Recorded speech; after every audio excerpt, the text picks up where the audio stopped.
Our kind and most loving Father in heaven, we thank you so much for this wonderful evening. We thank you for you have allowed us to come back to study your word and to learn from you. May you teach us, guide us in each and everything we are going to be doing.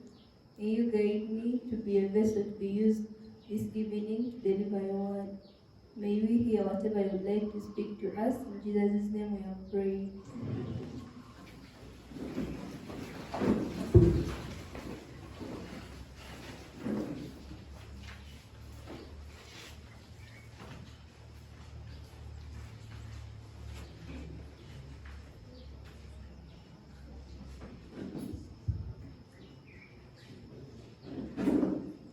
How many of us were here yesterday? May the Lord bless you. How many of us have come today for the first time? May the Lord bless you very much. And how many are visitors? Amen. May the Lord bless you so much, the visitors. Yours is a special blessing from the others who are seated in the congregation. May the Lord bless you so much. Who picked something from yesterday's study? Those who are here. Julius, that you picked something.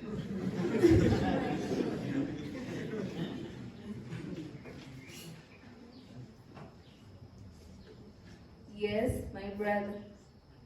I picked something. Yeah, you can share with us. Praise God. Praise Him. I picked many things, but one of them is that there will come a kingdom of Christ Jesus Christ. And this kingdom will end all the other kingdoms which has been ruling, especially the one ruling currently, which is the Roman kingdom. May God bless you. Amen. Thanks very much. Who else picked something? Would like the rest to also learn something who are not around. I saw many people who were here yesterday, but now the hands are lost. We didn't learn. Yes, who else learned something?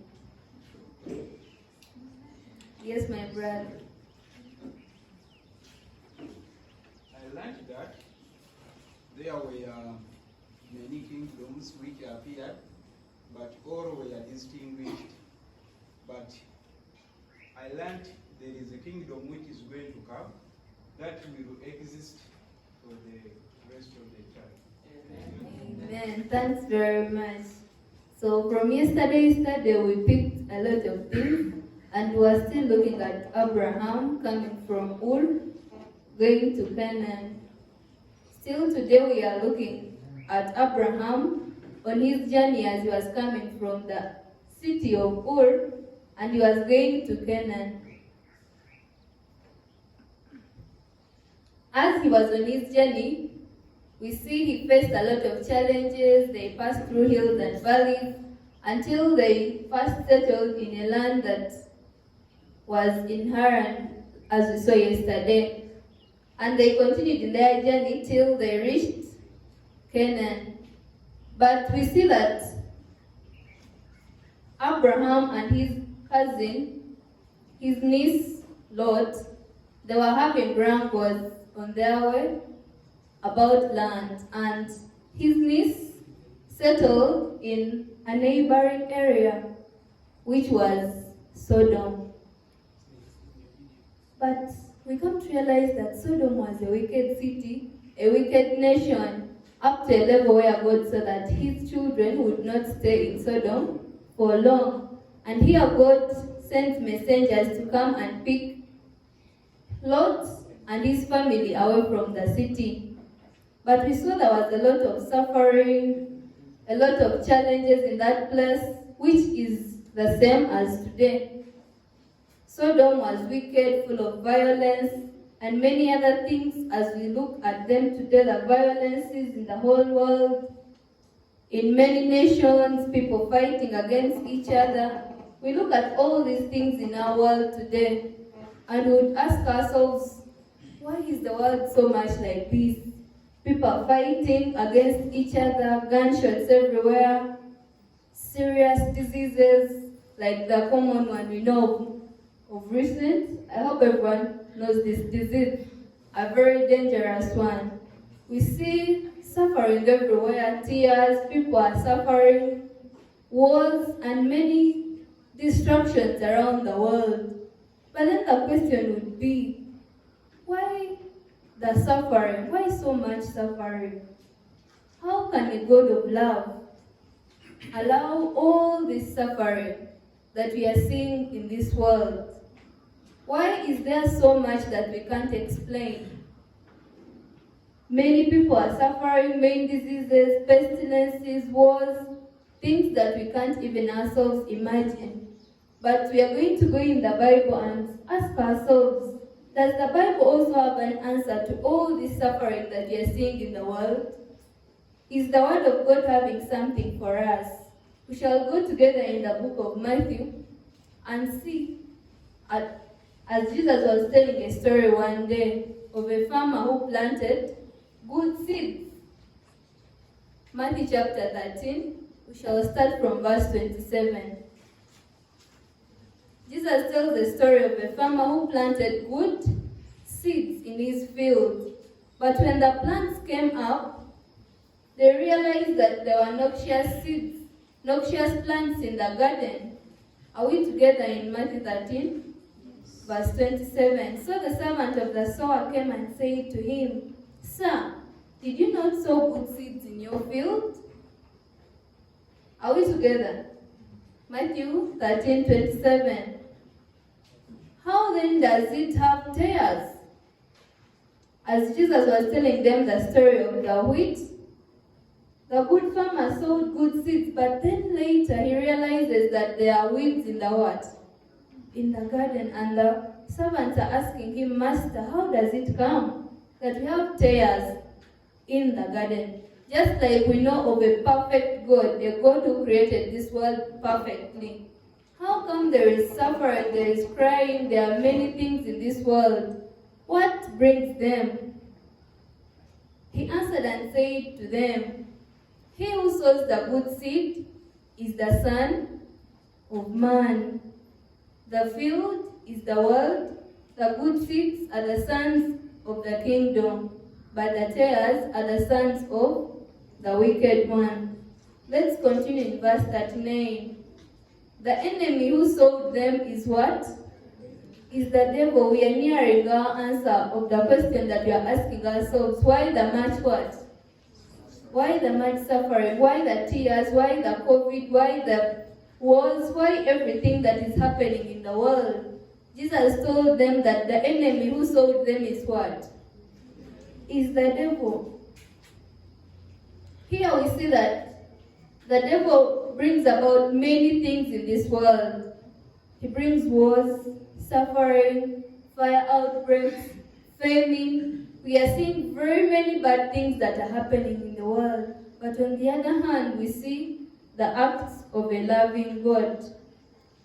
When we go in the book of Revelation chapter 12, from verse 7, the Bible tells us, and war broke out in heaven.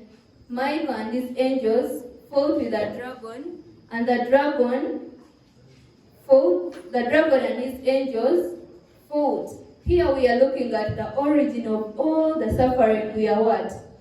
We are seeing in this world.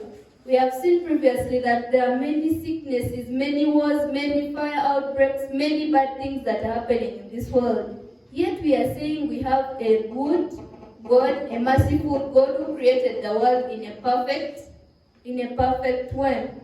And here they say there was war where? In heaven. I can't comprehend this very much because heaven, in our imaginations, is one of the most beautiful what? Places.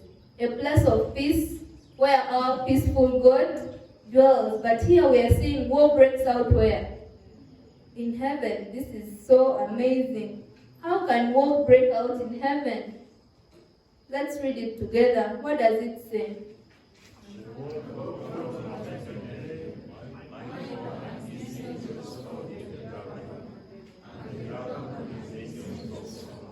And what happened?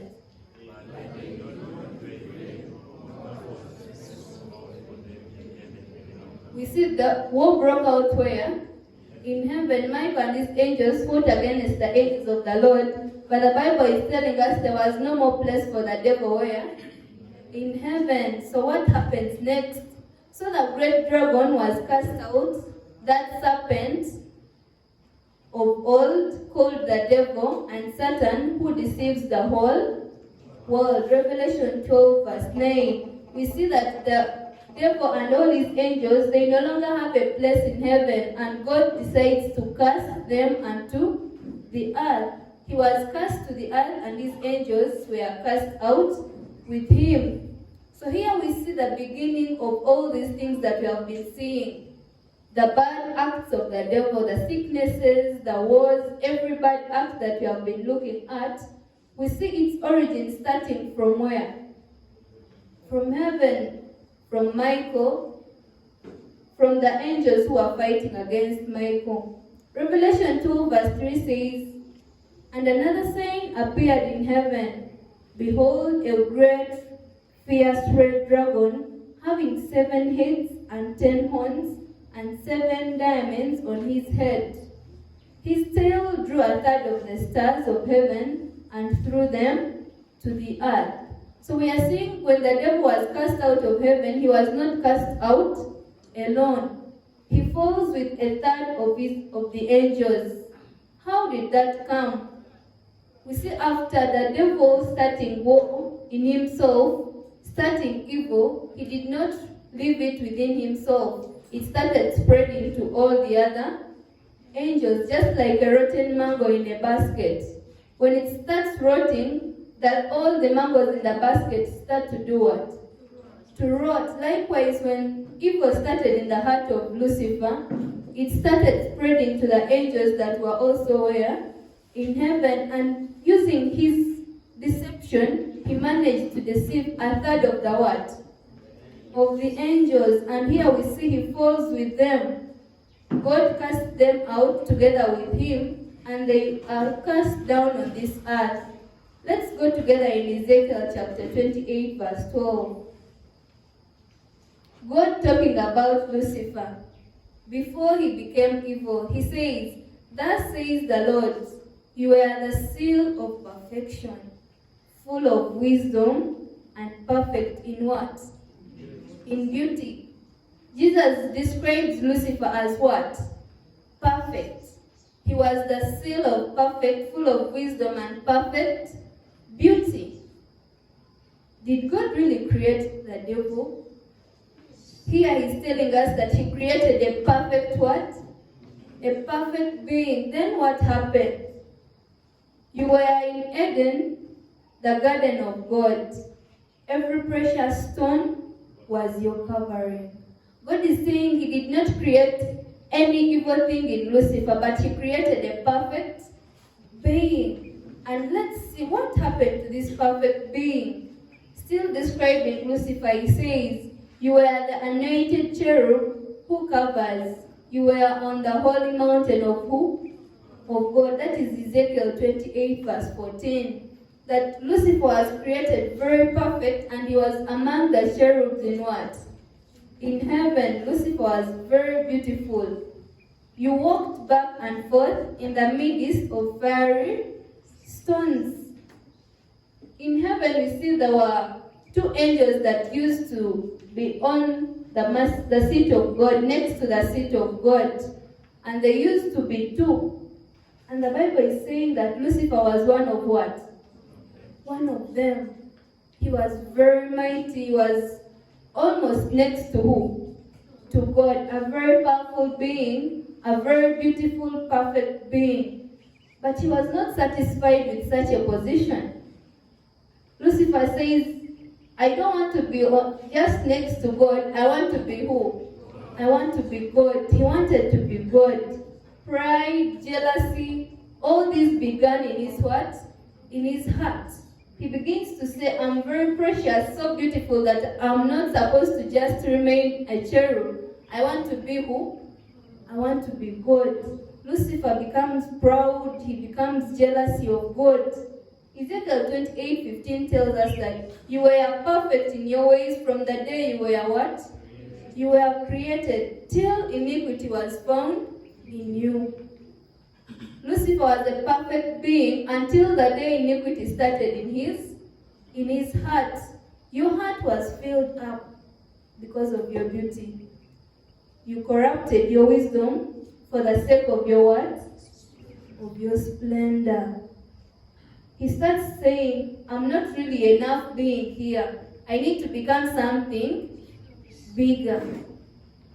Have you ever become a class monitor sometime in class? Then when you look at the speaker of the school, you say, I wish. I no longer want to remain a what? A class monitor. In some families, some children say, I no longer want to remain the third born. At least I would like to be the what? And inherit everything in this home.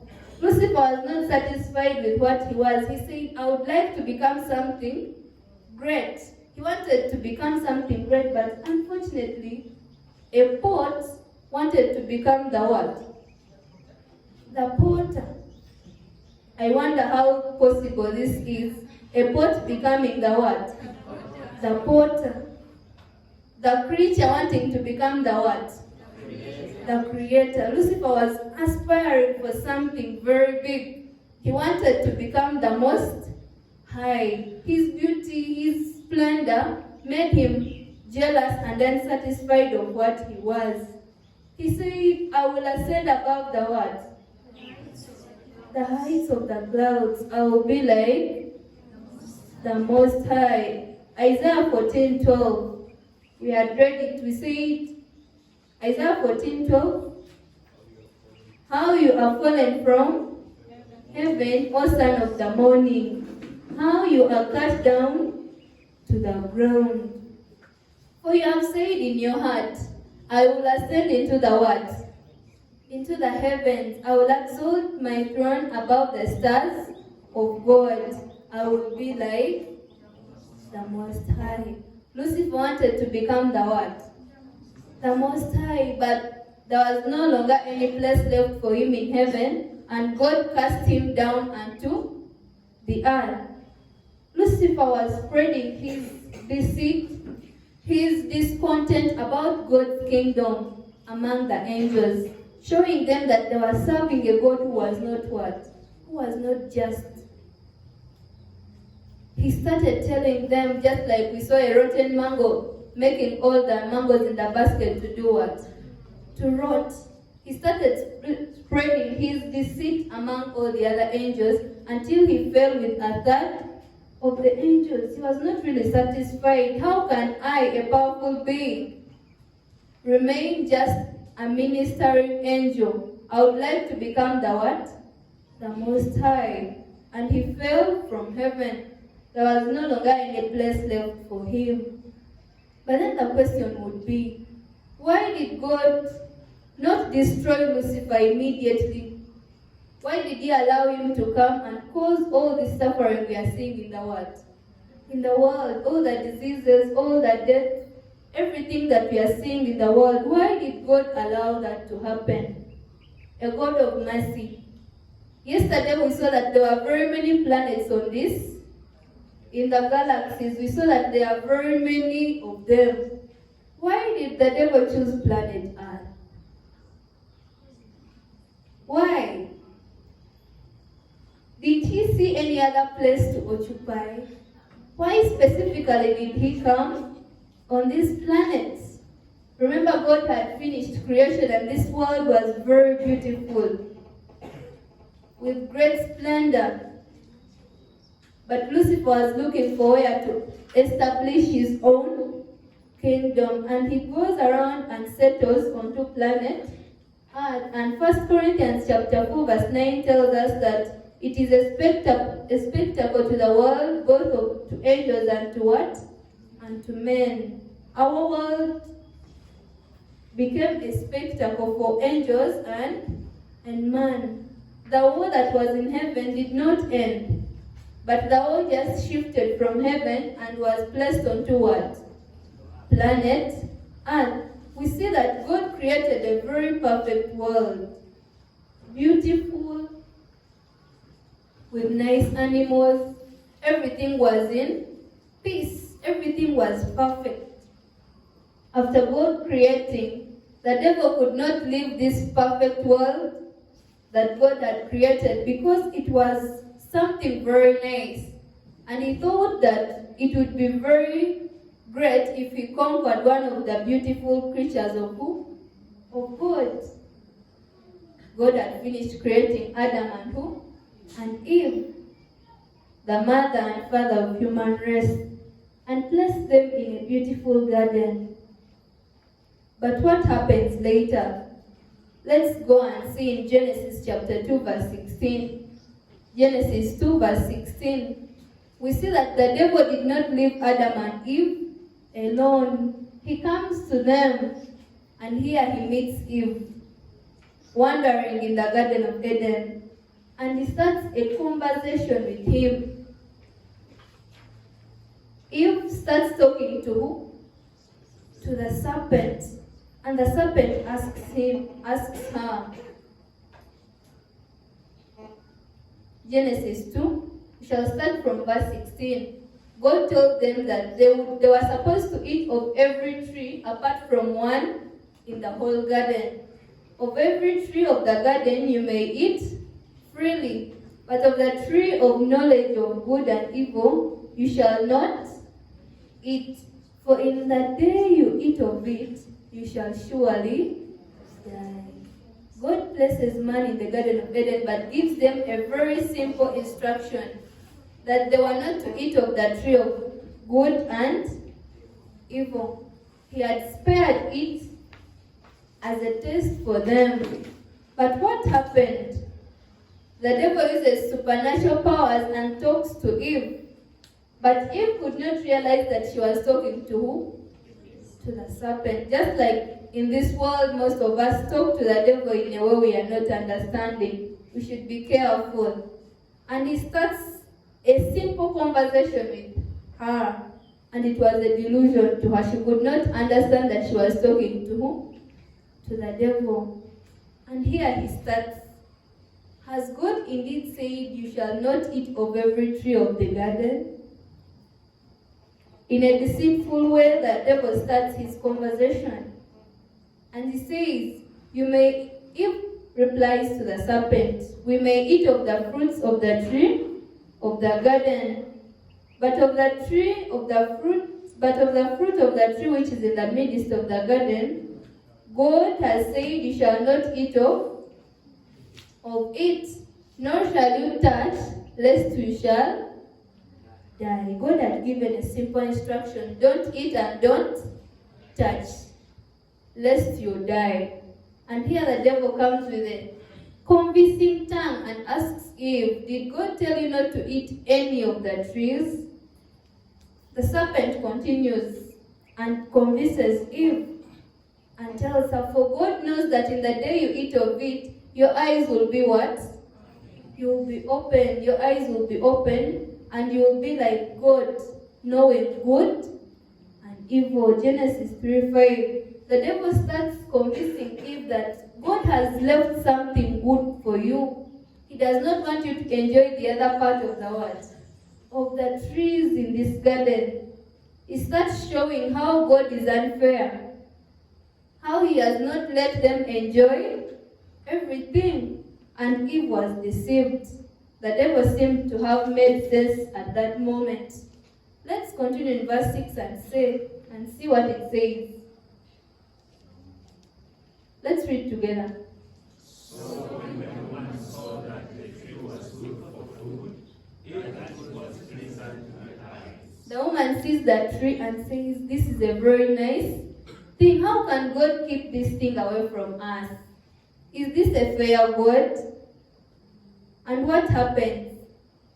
And a tree desirable to make one wise, she took of its fruit and she ate. Because the devil had finished convincing her how great and good the tree was, and she could not wait to experience the greatness that God had kept away from them.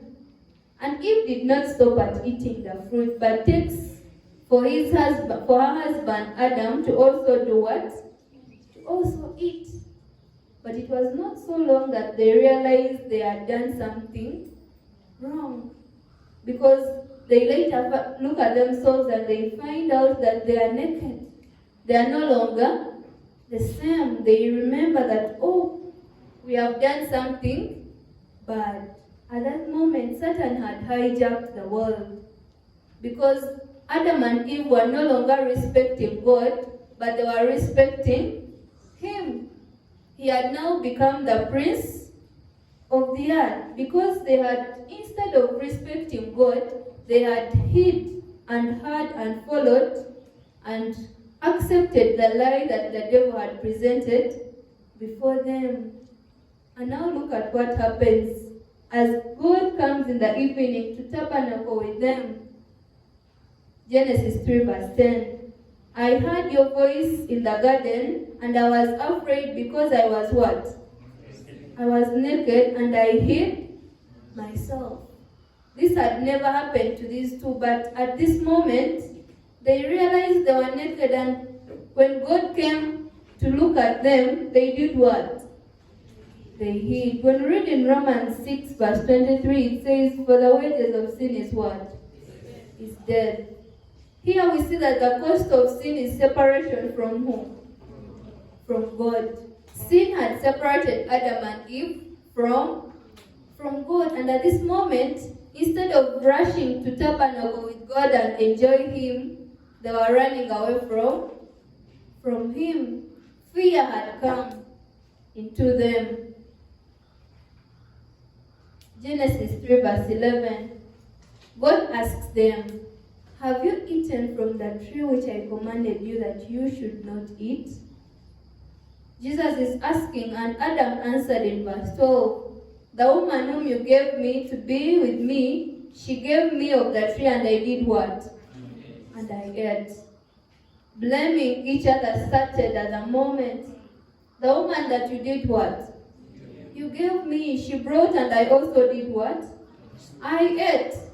And God continues and asks also Eve what had happened.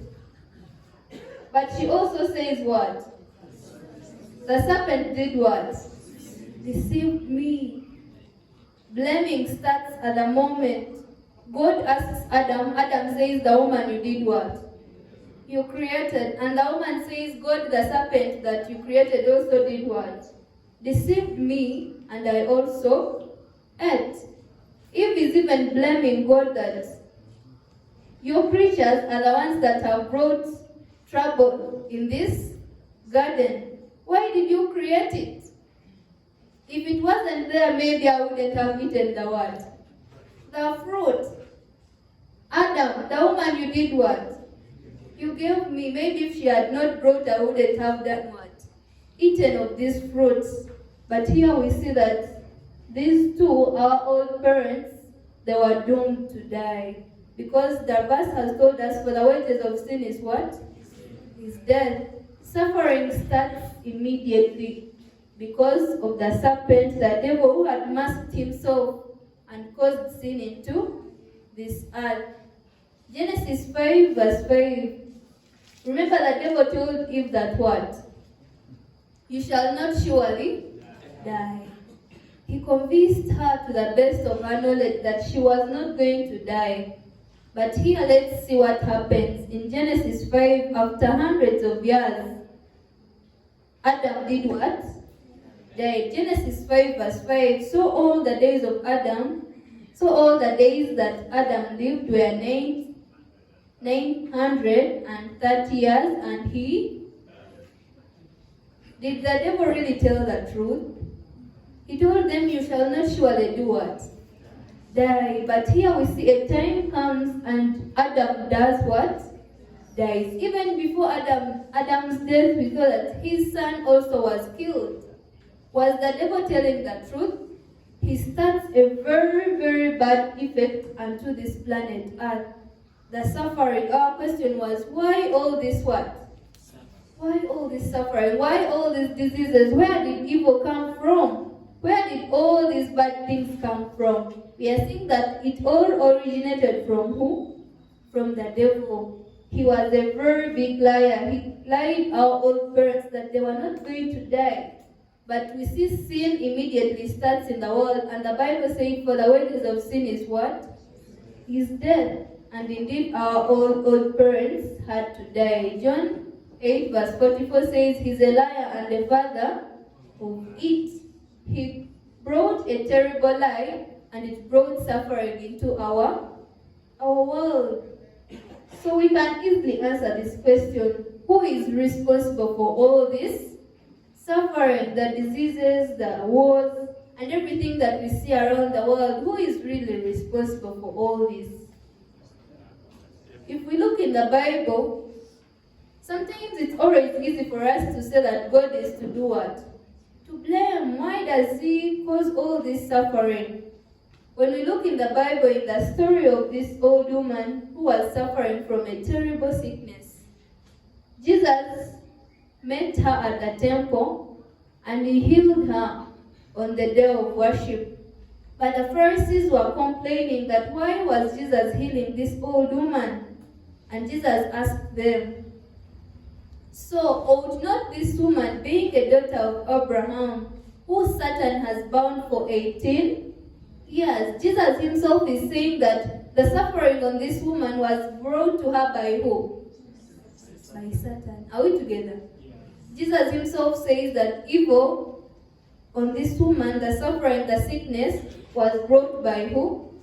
By Satan. That was in Luke chapter 13 verse 16. Let's go back in the Old Testament and see what about the suffering in the Old Testament. In the book of Job, which we are all, most of us, conversant with, we see the story of the faithful servant of who? Of God. But a time reaches, as Satan is in a congregation with the angels of God, God asks him, have you seen my faithful servant Job? And the serpent, or the devil, tells God that he's very faithful because of the things you've done what? You've given unto him. We shall read in Job chapter 1 verse 7. Job 1 verse 7. Are we there? And the Lord said to Satan, from where do you come? And the serpent replied, from going to and from on the earth, and from walking back and forth on it. So we are seeing here the devil having a conversation with who? With God.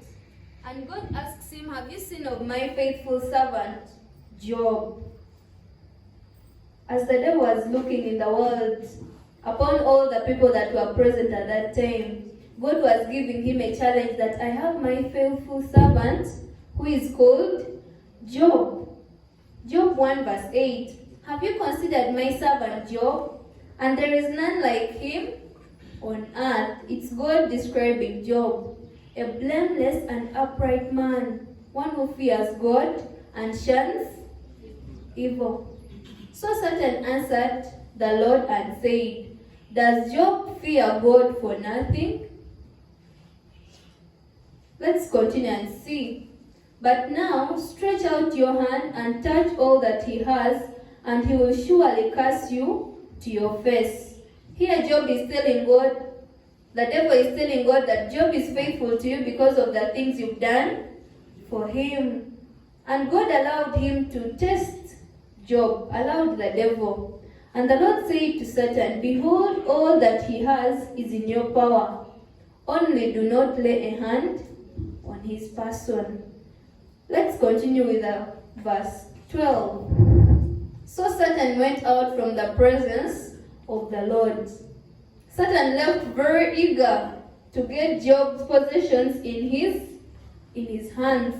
And we see as the story goes on, he starts with his property, his cattle, and he murders his workers. His cattle are struck by lightning, and even the Chaldeans, they come and take away Job's camels. Many bad things happened unto Job in just a short period of time. And as his children were also on a party at their elder brother's place, they are all struck dead, and Job remains alone. Poor Job. He thought maybe God was very unfair with what? with him. He's helpless, he's asking himself. All this is happening just in a short period of what? Of time. He didn't understand that the devil was the one doing all this. Although he had overcome the grief and what? Job said, the Lord gave and the Lord has taken away. Blessed be the name of what? Of the Lord. Poor Job Bambi. He's there frustrated, but he remembers that God gave him and God has again done what? He's not aware of what is happening in the background of everything. But the good thing is that he kept on blessing the name of who? Of the Lord. He could not understand what was going on. His children, everything. It was all gone, but he still praised the name of God. Let's go to Job 2 verse 4. Yes, all that a man has, he will give for his life. But stretch out your hand now and touch his bone and his flesh, and he will surely curse you to your face. The devil still tells God, no, it's because he's healthy that he's still blessing what? Your name. Just touch his life and he will curse you. Let's see what happens next. Job 2 verse 6. And the Lord said to Satan, behold, he is in your hands, but spare his life. The Lord says, you can do anything as long as he's still a what?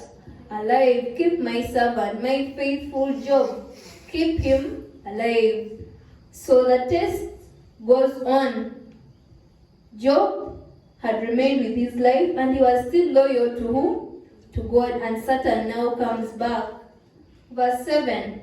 So Satan went out from the presence of the Lord and struck Job with painful boils from the sole of his feet to the crown of his head.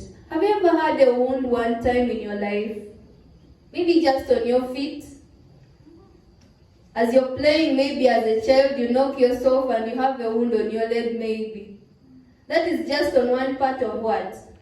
Of the body. But here the Bible is telling us that Job had painful boils from the what?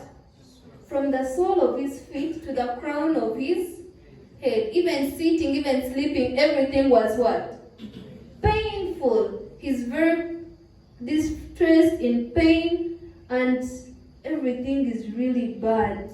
Life is not moving on very well. But Job remained loyal to who? To God. Job 1 verse 22. In all of this, Job did not sin, nor charge God with wrong. He stayed faithful to his God. The question may be, who really hurt Job? Who was it that caused Job the plagues? It was Satan. Who stole his livestock and killed his servants? It was Satan. Who brought the tornado that destroyed his sons and daughters? It was still Satan. The Lord may have allowed the difficulties to come, and still he can allow them to come in our lives, but Satan is guilty and is responsible for all the evil on this planet. Our question was, why all this suffering if our God is a faithful God? We are seeing God can allow them to come, but who is guilty and responsible for all this? It is Satan. There are two powers fighting against our lives. The darker power and the bright power. We are in the middle of a conflict. Satan wants to fight with the Creator. The book of Revelation 12 verse 12 says, therefore rejoice, O heavens, and you who dwell in them. But woe to the inhabitants of the earth and the sea. Why? For the devil has come down to you, having great wrath, because he knows that he has but what? He has but a short time. And Peter warns us in 1 Peter chapter 5 verse 8 that be sober and be vigilant, because your adversary the devil walks about like a roaring lion. The devil is around like a roaring lion, seeking whom he may devour. He's very thirsty and hungry for anyone that is lingering around, that he may devour them. But there is good news. Our Creator, our God, He sent His precious Son Jesus to come and defeat who? The devil, the cause of every evil thing, all suffering. He sent His one only begotten child. And He came as a child. But the devil also wanted to finish Him as a what? As a child through King Herod. He comes and wants to take away this little child. Even in the angry mob, the devil wanted to finish God. But Jesus Christ overcame the devil on the cross of Calvary. He holds the devil's hand and says, hold on. All power is now back to who? To me. You're no longer the prince of what? Of the earth. God wants to finish all this suffering, all these evil things that are taking place. You may be wondering of all the sorrows, the heartaches, the difficulties, and all the things that are happening to you in this world. Just like we saw in the beginning, wars and everything. And you may ask yourself, where is God? Where is God in the times when we are crying? When we are suffering in times of wars, in these times of COVID, where is God? Everyone in that lonely time, God is saying in Matthew 11:28 that come unto me all you that labor and are heavy laden, and I will do what? And I will give you rest. Jesus is calling unto us that come unto me and I will do what?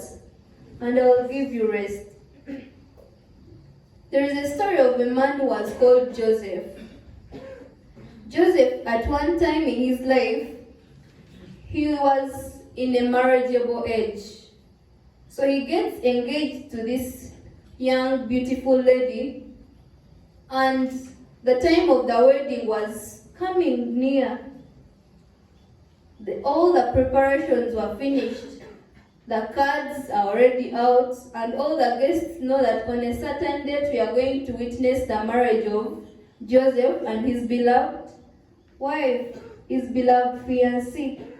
But the evening before the wedding, something happens. As Joseph is on one side of the bridge, waiting for his beloved fiancée to come and meet him, and they go to wait for the morning. The wife was on a horse, and she slips off and falls in the bridge and drowns in the water as Joseph is looking. By the time they rescued her, she was already what? Dead. And Joseph gets a heartbreak, a double heartbreak. The wife is no longer in what? In existence on the night of the wedding. And he was very sad. But he then later on beats off the sorrow and goes in a certain place somewhere else. And the feelings healed, and he now becomes engaged to another beautiful young lady. But something else happens just towards their wedding too. A terrible disease comes in their place, and it sweeps off his dear sweetheart for the second what? Time. It's now a triple double heartbreak for Joseph, because he has lost two fiancés just next to the what? To the wedding. Have we ever experienced such sorrow in our lives? You reach in a moment when everything is shattering. Where did all this evil come from? Today the Bible has told us that it all began with Lucifer, a perfect being who developed pride in his what? In his heart. But the good news is that Jesus is calling us to come and have what? Rest. And as Joseph was in his grief, he wrote this poem to his grandfather. I hope we know this song. It was a poem wrote by Joseph. It says, what a friend we have in what? In Jesus. All our sins and grief to do what? What a privilege to carry everything to God in what? In prayer. Let's raise up and sing this song.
Thank you very much. Maybe tonight you may be like Joseph. You feel everything is coming to a standstill. Life is not really good for you. But Jesus is saying, come unto me. All your burdens, I can bear them. Everything that Lucifer started, Jesus has paid it all and is saying, come unto me. How many of us would like to come to Jesus tonight? May the Lord bless you. Let's pray. Our kind and most loving Father in heaven, we are so much grateful for this wonderful evening you've given unto us. You have taught us why all the suffering is in our world, why we feel pain at certain times in our lives, lonely and discouraged, and sometimes we feel no one cares. But you have called us and said you can bear it all for us. Father, tonight we'd like to dedicate all our lives in your hands, that you may accept us, remain with us, comfort us in all trials of this world. And Father, may you continue to be with us and strengthen us and teach us that with you all things are possible, and with you we have overcome everything, Lord. We may be in a sinful world, and we may feel that only death is the option of everything. But you have said that we should come unto you. May you receive us, keep us till we come back tomorrow for the next session. In the mighty name of Jesus Christ we have prayed. Amen. May the Lord bless you so much.